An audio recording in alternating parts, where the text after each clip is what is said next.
Andonstar AD407 digital microscope, teardown, and unfortunately repair. If you watched the unboxing video, yeah, as always, card link, you know it came out of the box with a, loose display. Meanwhile, I managed, just fumbling around, to aggravate the situation because I wanted to peel off that protective foil, and in the process also detached a second foil behind it, which is protecting the LCD. So yeah, lots of mechanical work, but let's get started getting a thing apart. And well, we will have a look at the stand maybe a little bit later. Let's first have a look at the more interesting things here, that is the optics and of course the electronics in here. So yeah, let's take that thing here apart, and I'm changing perspective now, I guess, so I can work down on the bench. Okay, so let's get the lens detached from the unit. There is one Phillips screw here. I hope it's Phillips.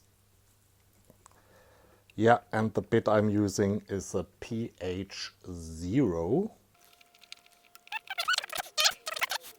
And I think there are two more of this type on the back.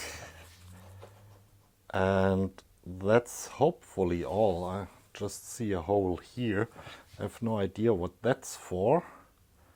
There's also something in here, maybe some adjustment for the optics, I don't know. And by the way, these are not self-tapping screws. These are real screws. Yeah, let me detach that first, then I show it to you. So yeah, they go into a real thread, and yeah, detaches very easily. So we can have a look down into the optics, and there's nothing much to see. A very, very small lens at the end, which is, yeah, that's why you need so much light with these microscope, because the lenses are, really, really small. And yeah, here you have the threaded inserts in the plastic mold. And you can remove that too. That was the UV filter that came with it.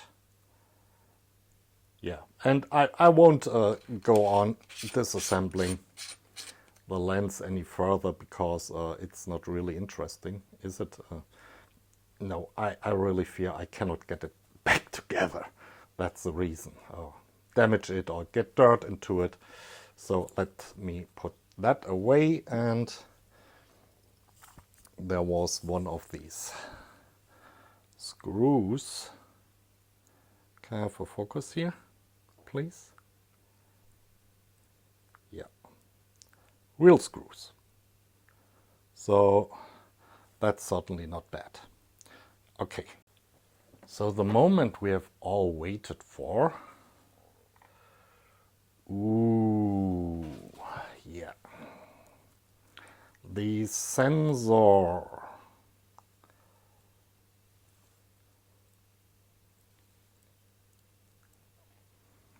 Yeah, I don't think I will get that off here, and because I might just up the alignment of the whole thing.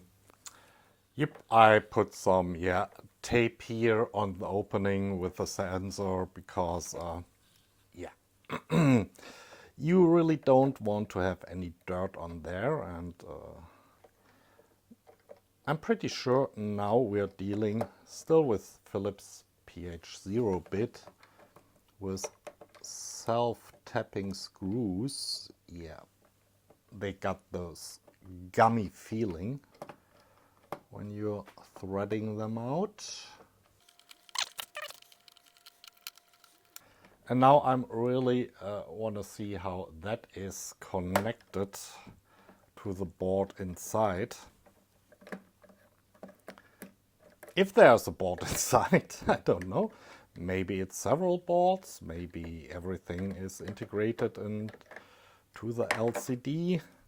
Yeah, we have to look out here for the cutouts of the USB and HDMI stuff. So maybe I should open it from this side. And there is still some, let me zoom out a little bit. There's still some resistance, so maybe the screws are not all completely out. Yeah, there are some plastic hooks too, so it's not completely trivial. So, okay, we're making progress. Yeah, you can see some flat flags in there.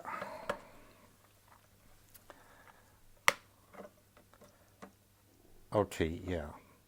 So there is actually, I show that from that side. If you need to do it, there's a latch here. So you have to move it this direction. Then you can take it apart. And there's not much to see here inside. I mean,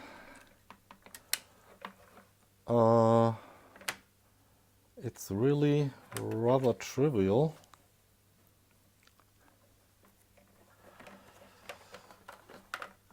Let me get those flat flags out so we can work here a little bit better. I'm always unsure with these flat flags thingies. And there's a locking mechanism, and I'm pretty sure here's also a locking mechanism. But sometimes it's sliding and sometimes it's rotating. That was a rotating one. So let's get that flat flags out here, and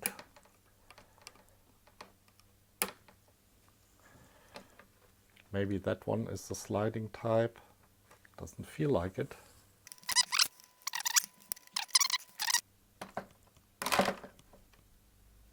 Okay, I've broken that side. Nothing a little bit of hot glue can't fix. Oh, okay. Yeah, that was... Okay, I don't think I need to repair that. It's gone anywhere. Or it's going somewhere.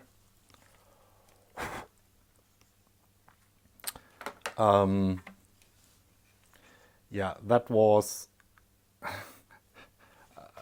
just another mechanism. So this is flipping up and down here. And this, to attach it, you have to drag the... No, I lost it. Drag that bar to the back. And now I have to reassemble that. Okay, this is not going well, is it? Yeah, let me get the bar back in and then we continue. Yeah, I deferred the repair of that flat flex connector for later. Yeah, there's not much on here on this side. I mean, obviously, yeah, they are missing some chips here in that model. That's a WinBond chip, so that's, I guess, the serial flash for what's ever on the backside here. Yeah, HDMI, the USB. There are 3 LEDs here. I never watched them light up, but yeah, maybe I should look for that, because they are basically, yeah, you can see these are light pipes at the back. The micro SD card reader, and that looks like another connector, which is secretly patched up by that QC pass patch, I think. Yeah, after how that thing was delivered, we are completely in our right to remove it, and it, yeah, reveals another power jack. Okay, I guess putting the sticker on here means do not use this power jack. Yeah, something like that. Okay, let's try to get that board out, but I need more space for that. And the focus down. Thank you. I mean, there's already another big flat flex here, which goes down to the sensor. Let's go all the way. And I won't remove that flat flex, but it's nice to see. And I will take a close up, because that will tell me how the bar I lost is supposed to fit in there, hopefully, somehow. That looks different again. Okay, let me zoom down to the board so we can have a proper look at it.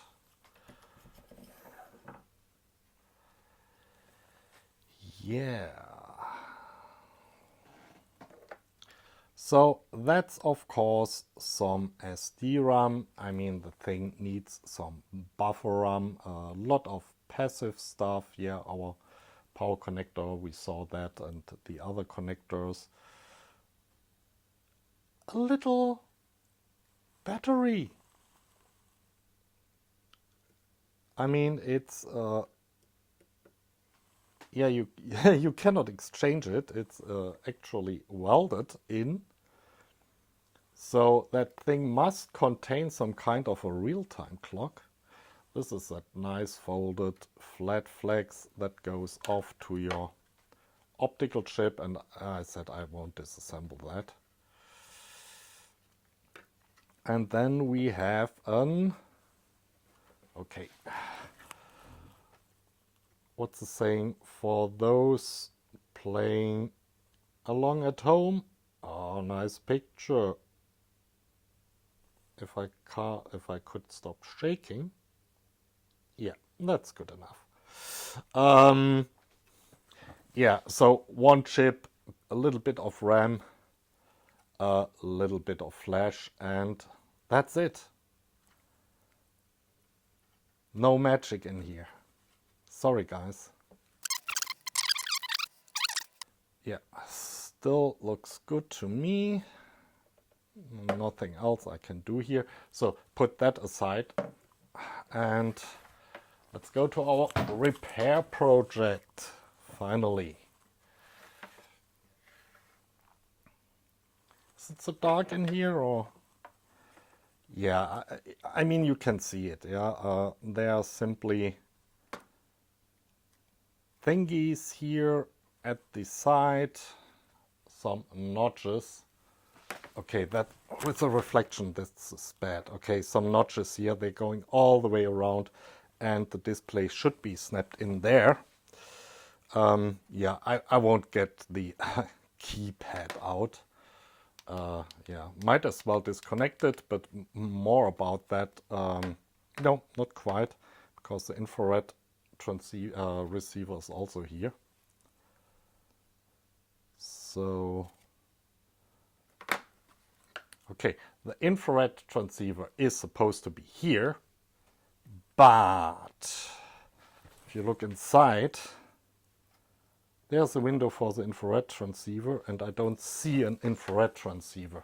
I'm sorry, I have to take it out. Oh yeah, there it is. There is your infrared transceiver.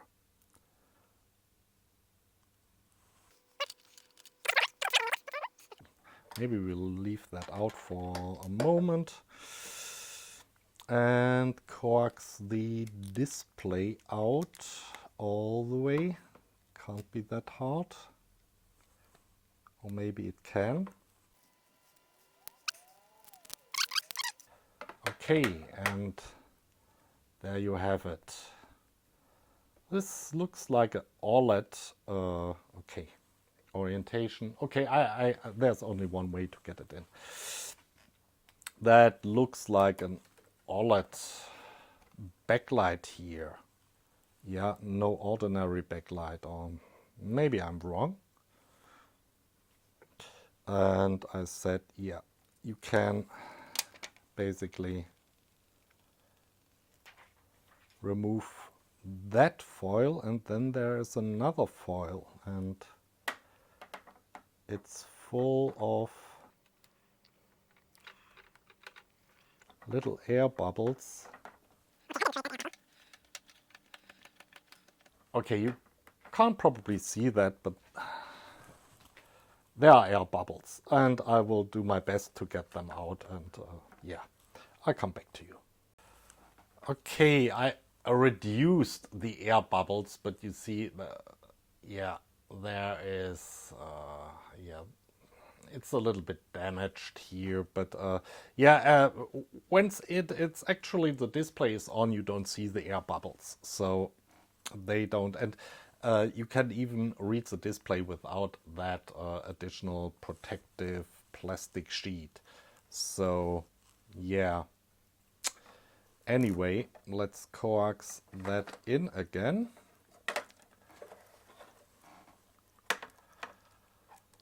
So we can very easily slip it under here, and the rest is...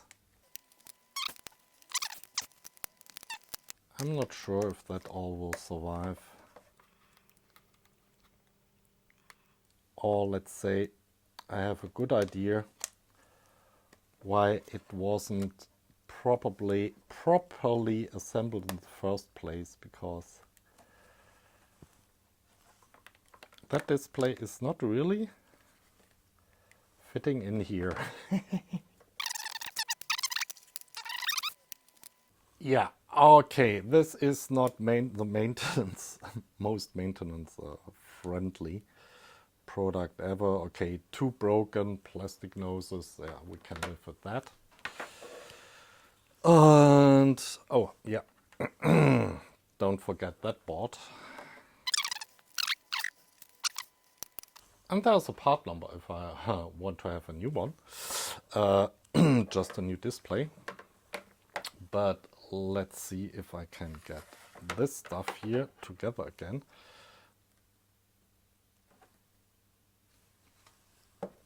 This way around, I guess. Yeah. Okay, let's start with the keyboard ribbon. The flat flex is in. Ah yeah, you can't see it. The flat flex is in. And now I have to fumble with that bar, which I will, yeah, can't do that in front of the camera. Or, yeah, the camera is in the way. So, till later.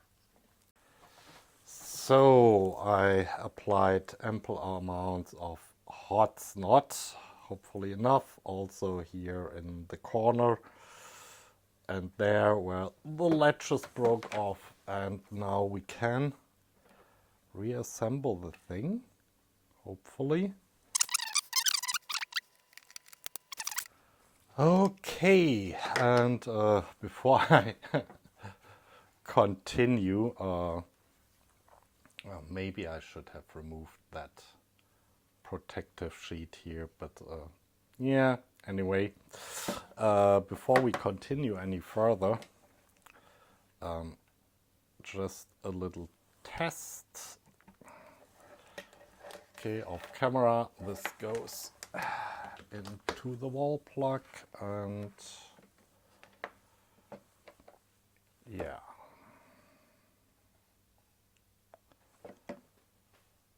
That's not so good. Okay, so the LCD didn't survive the rough handling.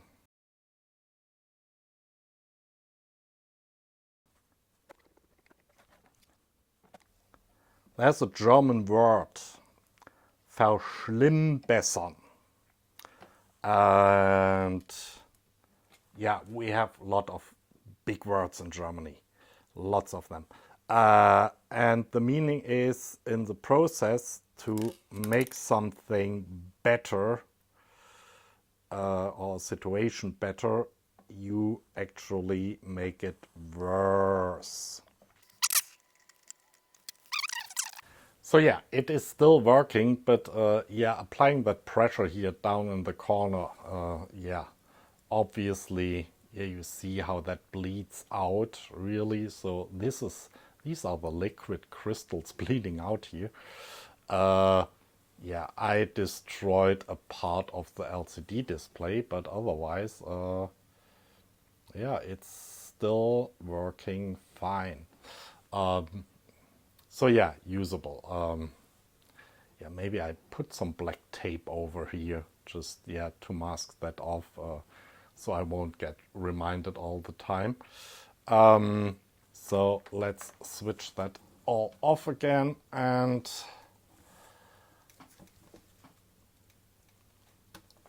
let's move over to, yeah, the not so interesting part of the mechanics. And of course, there must be some wiring also. Back in here, we will take that off too. Yeah, the lens is kept in place with two thumb screws, and yeah, they have at their end some plastic insert. Now, yeah, that's okay, I guess. You can swivel that whole stand with considerable force. That's by design. And yeah, that nut here is not really a metric number 10, and yeah, it's definitely too big for 9mm metrics, so yeah. And it's a self-locking nut, I think.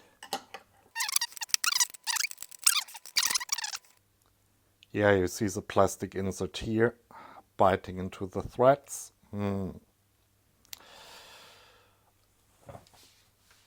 Okay, and now I should be able to get that out somehow. I have no idea how that is actually assembled.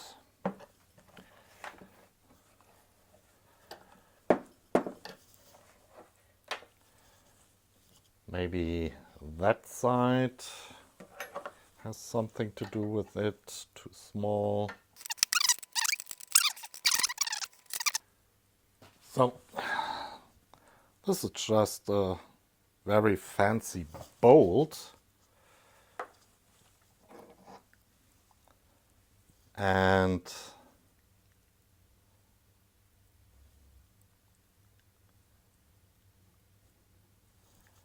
I have Yes, I have an idea how this is working. Yeah, you can see it. Is that in focus? Yeah, for yourself. So this aluminum bracket is just compressed. Yeah, there is a washer here on the other side. Is just compressed by that large bolt here. Oh no, I'm lying. It's not compressed. The bracket is not compressed by the bolt. Instead, just the one side here is pressed by that bolt to the other side. And yeah, there's some lubricant here, some black goo. Well, let me change the perspective. Before that, there's another washer here, okay? So quite primitive, but effective. So yeah, here is another nut on here, and then you can screw off that part. This is also an aluminium nut, okay? So that's all aluminium, but yeah, for that bolt, that's steel. Okay, that's a simple rack and pinion affair. Yeah, it feels almost smooth. Not super smooth, but smooth enough. But that effect is just created by a little nylon insert with some more lubricant, which is pressed in place by that some thumb screw, and without that, yeah, it just, yeah, doesn't feel nice anymore without that. Okay, yeah, rack and pinion. So these are obviously also nuts. These thumb screws are probably pressed on. So yeah. Good luck with getting that off if you wanted to for some reason. And then, yeah, you've seen that before. If you watched the unboxing video, yeah, there was a card and link before. They are just two Allen screws and two Phillips screws covering the, yeah, that little box with the wiring for the LEDs. I don't expect anything fancy to be in here. Nope. Absolutely nothing. Just the power jack and, yeah, cables going to the LEDs. Yeah, really absolutely nothing. And this is heat staked on. And I guess the LEDs, I won't remove them. Yeah, you can screw them out. It was not even heat staked on. There were just some index pins, and yeah. That looks to be threaded into. Yeah, and there's also nothing on the back here. Yeah, absolutely nothing. So the only thing I can think of now is that maybe, yeah, there's your resistor. Okay. Yeah, that leaves us with this contraption, at least, at last, which is a snap-in case, and yeah, give me a second. I think there is another little microcontroller in here because this is on-off, and yeah, intensity of the LED lights. I get that open off camera because I want to take my time and not to destroy it. That was actually not so bad. If you squeeze it together a little bit, it opens up and you can go in with a screwdriver. And losing my buttons. Yeah, that was the right. So yeah, what I expected.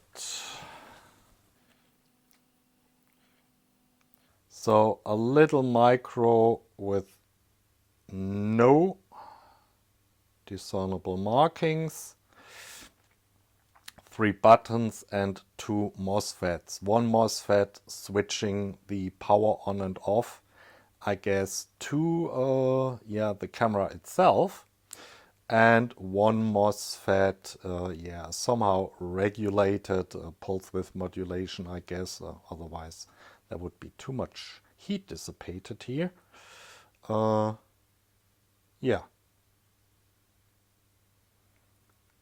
Regulating the LEDs.